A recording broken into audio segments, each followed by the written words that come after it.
အားလုံးပဲမင်္ဂလာပါ Ghost Day MM Channel ကနေအားလုံးကိုပြန်လည်ကြိုဆိုလိုက်ပါတယ်ဒီနေ့ပြပြပေးသွားမှာကတော့ဂျပန်နိုင်ငံရဲ့ရိုခိုင်းမကောင်းဆိုးဝါးတွေထဲကမှဆင်းရဲတဲ့သူတွေကိုမချောက်ပဲနဲ့ချမ်းသာတဲ့သူတွေကိုပဲရွေးပြီးချောက်လက်တက်တဲ့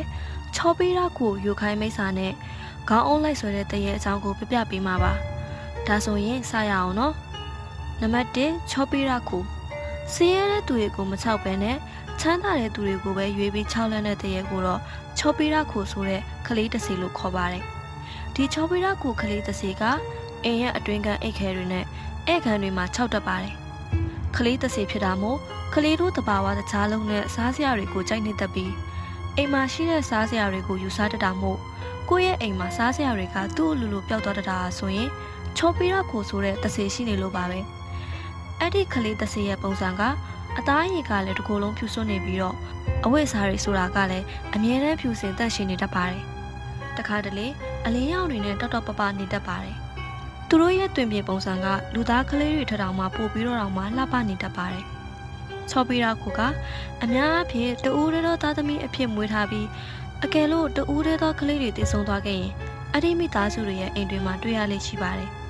ဒါပေမဲ့အဲ့ဒီကလေးကမတည်ဆုံးခင်မှာအင်ကိုတော့ကံကောင်းခြင်းလက်ဆောင်တွေပေးပြီးမှတည်ဆုံးလေးရှိပါတယ်တကယ်လို့ချောပေးရကိုကလေးတစ်စီရှိနေတဲ့အိမ်ကအိမ်တွေကိုစီးကင်ချမ်းသာမှုတွေပေးဆောင်ပြီးတော့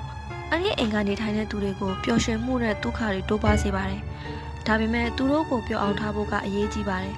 သူတို့ပျော်အောင်ထားလေအိမ်ရဲ့စီးပွားရေးလက်လာပါကတိုးပွားလေပါပဲဟိုးရင်တော့ကဂျပန်တွေကငွေကြေးတက်နိုင်ပြီးတော့ချမ်းသာတဲ့မိသားစုတွေရာဆိုရင်သူတို့ရဲ့ကလေးတည်ဆုံးသွားရင်အရန်လှပတဲ့တင်းချိုင်းကောင်ဝင်တွေအာတုပအဝတ်အစားတွေနဲ့ခက်ခက်နာနာအာတုပပွဲကိုကျင်းပပေးလိမ့်ရှိတယ်တည်ဆုံးသွားတဲ့ကလေးရဲ့အုပ်ကူကခန္ဓာထေဝါတဲ့ကစားစရာတွေစာအုပ်တွေအယုတ်တွေနဲ့ပြည့်နေပြီးတော့နှက်ကုန်းတစ်ခုလိုသတ်မှတ်ထားပြီးကိုးခွဲတာတွေထီထောင်မှပြုလုပ်ခဲ့ကြတယ်အဲ့ဒီနှက်ကုန်းတွေကိုလည်းတက်ရှင်တက်ရအောင်ထားရတယ်ပြီးတော့အထဲကိုလည်းသတ်မှတ်ထားတဲ့လူပဲဝင်ခဲ့ရှိတာအခုချိန်ဒီဂျပန်နိုင်ငံရဲ့တဲဝကန်တွေမှာအဲ့ဒီချောပေးတာကိုအယုတ်တွေကိုကံကောင်းခြင်းအဆောင်တွေနဲ့ချိတ်ဆက်ထားတာတွေကိုတွေ့ရတတ်တယ်နံပါတ်1မခုရာကအရှိအဓိကသူ့ရဲ့ချောက်လက်မှုဟာဆိုရင်ညအိတ်နေတဲ့အခါမှာခေါင်းတွေကိုလိုက်ဆွဲတဲ့တရေပဲဖြစ်တယ်အထူးသဖြင့်အိတ်ခမ်းတွေမှာအချောက်များပြီးတော့ကတင်အောက်တွေမှာရှိနေတတ်ပါတယ်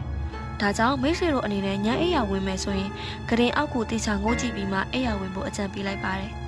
သူ့ရဲ့ပုံစံကဂျပန်ရှေးတန်တာကြီးဆန်းဆန်းဆာမူရိုင်းပုံစံဝတ်ဆင်ထားတတ်ပြီးတော့ညာဘက်တွေအိတ်ရပုံမှာခြောက်တက်တဲ့ကလေးတစ်စီအမျိုးအစားပဲဖြစ်ပါတယ်ညဘက်လူတွေအိမ်မော်ကြနေတဲ့အချိန်ခေါင်းတွေကိုဆွဲယူပြီးတော့ချင်းရင်မှနေရာရွှေ့ပြီးတော့စားနောက်လိရှိတယ်။ရံဖန်ရံကကျမ်းပြင်းနေရံတွေပေါ်မှာလဲသူတို့ရဲ့ခြေရာတွေကထင်လာတတ်တယ်။တချို့မကူတာကအရှိတွေကကြတော့အရန်ကိုကြောက်စရာကောင်းအောင်ချောက်လန့်တာမျိုးတွေလည်းရှိပါတယ်။ခေါင်းတွေကိုမဆွဲဘဲနဲ့လူတွေကိုလေထဲမြောက်ပြီးတော့ကင်ပေါက်တဲ့အထီတောင်မှရှိခဲ့ပါတယ်။ဂျပန်ရိုးရာဒါတာမီလို့ခေါ်တဲ့ဖြာနဲ့လိပ်ပြီးဖြာလိပ်ကိုကင်ပေါက်တဲ့အခါတွေလည်းကြုံခဲ့ရပါတယ်။နောက်ဆုံးရင်ဘတ်ပေါ်တထိုင်ပြီးတော့အဆုတ်တဲကလေကိုတအားဖြင်းညစ်ထုတ်ကအသက်ရှူချက်တဲ့အထိလုပ်ပြီးဝိညာဉ်ကိုယူပြီးအသက်သေးဆုံးတဲ့အထိတောင်မှလှုပ်တတ်ကြပါသေးတယ်။အခုလိုမျိုးလက်တော့ပြန်ရတာရဲ့ရာဇဝင်ကတော့အရင်အခြေအနေတွေတုန်းကဂျပန်မှာကမျိုးနဲ့အဆင့်အတွင်းခက်ချမှုတွေရှိခဲ့ပါတယ်။အဆင့်နေတဲ့ကလေးတွေကအမြဲတမ်းနှိမ့်ချခံရပြီးတော့ပုံအောင်နေခဲ့ကြရတာပါ။ပြီးတော့အခန်းတွေထဲမှာအလုံးပိတ်ပြီးညင်ပန်းနှိမ့်ဆက်ခံရတာတွေတက်ဖြတ်ခံခဲ့ရတာတွေကြောင့်အခုချိန်ကြီးသူတို့မကျင်တဲ့သူတွေကိုဝိညာဉ်လက်နှုတ်တတ်ပါတယ်။နားထောင်ပေးတဲ့အားလုံးကိုကျေးဇူးတင်ပါတယ်။နောက်ထပ်လည်းအခြားစိတ်ဝင်စားစရာမျိုးခိုင်းမိတ်စာတွေအကြောင်းကိုတင်ဆက်ပေးမှာမို့လို့ channel လေးကို subscribe လုပ်ခဲ့ပါဦးနော်။အားလုံးကိုကျေးဇူးတင်ပါတယ်။